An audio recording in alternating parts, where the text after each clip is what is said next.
Welcome back. In this video, we're going to set up the drawer items here. So not in this app. Well, we're going to set it up in this app, but that's what we want to achieve, basically how this drawer here looks like. Therefore, we need to set up drawer items. You can see there's an icon, then a name, another icon, a name. So let's set all of that up in this video. Hopefully it's not going to take too long, so we can actually do it in time. So I am inside of my main view. I'm going to move over there. And here I'm going to create a new composable, which will be my drawer item. And this drawer item will require a few parameters. So first of all, we need to know whether it is selected, which will be a Boolean. Then I want to know the item that I have open. Therefore, I will need to screen class, which we will need to set up. And then I will have an on drawer item clicked event, which I'm just gonna say should execute whatever code we pass to the drawer item. So the drawer screen, I'm not sure whether I want to set it up already.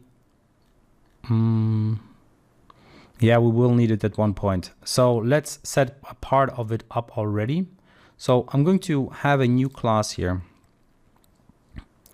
which I will call screen. We have seen that already. So it's just going to be a sealed class, which contains all the different screens. But screens are not necessarily entirely new screens, but they can also just be views. So we could have called views as well, but basically whenever I use a screen, I want to have the title that I want to display as well as the root in which I want to display this. Okay, and this will be a sealed class because nobody should be able to inherit from it. Now, inside of the sealed class, I'm going to have another sealed class, which is going to be the drawer screen, which needs a title as well. I'm going to call it the title because otherwise it would run into problems with that title up here. And I want to have a drawer title, so to speak, which will be a string, then the root, which will also be a string, and the drawable resource. So drawable res, which will be an icon of type int. So the resources, they are stored as an integer. So the drawable items that you have, the drawable resources, they are stored as an integer. So that's why we can say the icon will be of type int. And now this will return a screen with the title. And let me put that into the next line so it's more readable. With the title and the root. Okay, so that's what our sealed class will do. And inside of it, I'm just going to have 3 objects. So these are going to be singletons, as we've seen before. One will be an account, which will be of type drawer screen, or will be the account object, which will have the title of account and the account as the root, as well as the r.drawable.ic account. And we need to add that. We're going to add that in a bit. Okay. Then the other objects, let me create another object in here, which will be my subscription, which will be a drawer screen, which will have the title of subscription and the root of subscribe, and then the resource of r.drawable.ic subscribe, and I'll underscore ic subscribe. And then we will have another object, add account drawer screen, which will have the add account text, the root of add account, and the resource of r.drawable.ic baseline person add alt 124. So what are all of these ICs? Well, therefore we need to create icons. Now, in order to create these images, we can go ahead and click on the hamburger menu, then Tools, and then Resource Manager here. So this Resource Manager allows us to create new vector assets, image assets, drawable resource files. Now I'm going to use the vector assets here. So in the Resource Manager, go to Vector Assets. Now, obviously, you can also import your own images or drawables if you have some. And you can also just copy and paste them from my project if you don't want to set them up by yourself. So these will be asset type clip art, and they will get the name depending on the clip art you select. So you can go to the clip art here, and you can then select out of those hundreds of icons that are there by default inside of Android Studio. Okay, and the one that we're interested in, let me see, was person. So person 1, and was it alt 1? I think it was this one, person add alt 1.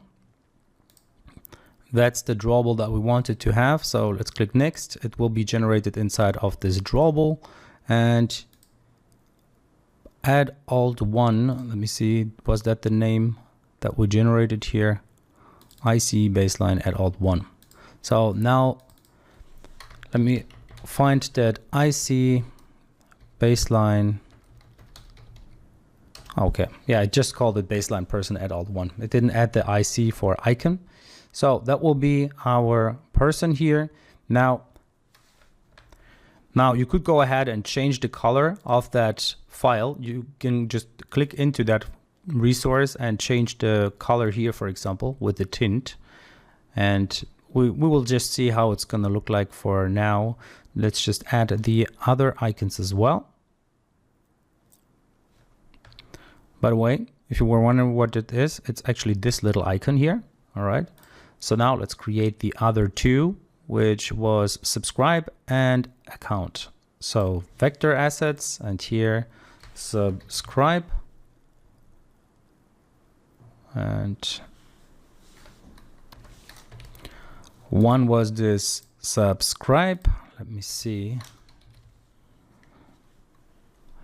I'm not sure if I like that.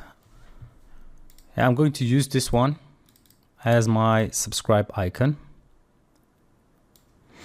Okay, now it's a music app after all, right? So how did I call it? IC subscribe. So I'm just going to call it IC subscribe. Okay, that's that. And now finally we need to add the IC account.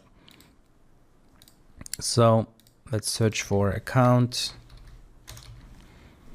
And here I'm going to use this account box. Again, click OK. Then change the name to IC account. Now you can change, by the way, the size and all of that. I'm just going to leave it as is. These are vectors, which you can change the size of later on. But the smaller they are, the less space they're going to require. So this is going to be these are going to be our three objects that we want to display here. So account, subscription, and add account. So these were just the screen classes which we are going to require whenever we set up the drawer item. So here I'm going to say the item that I want to use as a drawer item is going to come from screen.drawer screen. Now we need to import screen for that. So import class screen, and then we can access the drawer screen. And now we can design our drawer item, how it's going to look like. And as you see, it's very simple. It's basically just a row that has the icon as well as the text. And that's pretty much it. There's really not much more than that.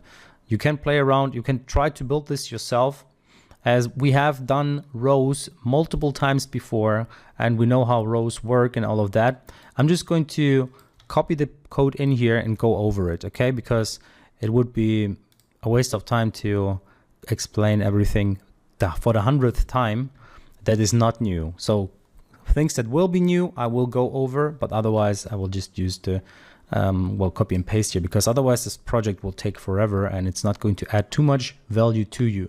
Now the background, I'm setting the background to my row to be either gray or white. So if it is selected, I'm going to say it's going to be dark gray. And if it's not going to be selected, I'm going to set it to white. And that's what this select boolean is taking care of. We're going to set it to be selected later on. Now, by the way, you see icon was not imported like I would like it to be. So that's what the icon will be. So once the item is selected, we will see this behavior here. You see, it was gray, like so. Now our account is selected. That's why I'm using this dark gray. Obviously, you can use a different color, make it look nicer. But overall, this just gives you the idea of what this drawer item will do and what the selected will do. Now, basically, we have a row which fills the entire width, has a little bit of padding, has a background that is dynamically generated with this variable here, and is clickable, which will then call this method that we passed to the drawer item when we create it. Then the content of this row is just the icon first, and then next to it is going to be the text that uses the title that we get from the item and uses the style, well, typography H5, which is basically just the style that you can see here. So that's the style of the text. Now you can play around with different styles if you want to. All right, so the painter resource, maybe that's something we have not covered in that format yet, but the painter resource is, well, there are multiple different ways to do icons, right? And the one icon that we're using right now is the one with the painter, and the painter requires a painter resource, and the painter resource can just take our icon, which is of type drawable resource, which is a resource. Okay, so it's basically going to use these icons here. Okay, so now let's go ahead and use our drawer item in our scaffold. And as this video would be too long, I would say let's do that in the next video. So you see, we require a lot of code because we have a lot of UI elements that we need to modify and make available and so forth. So let's do the finalization of this drawer feature in the next video.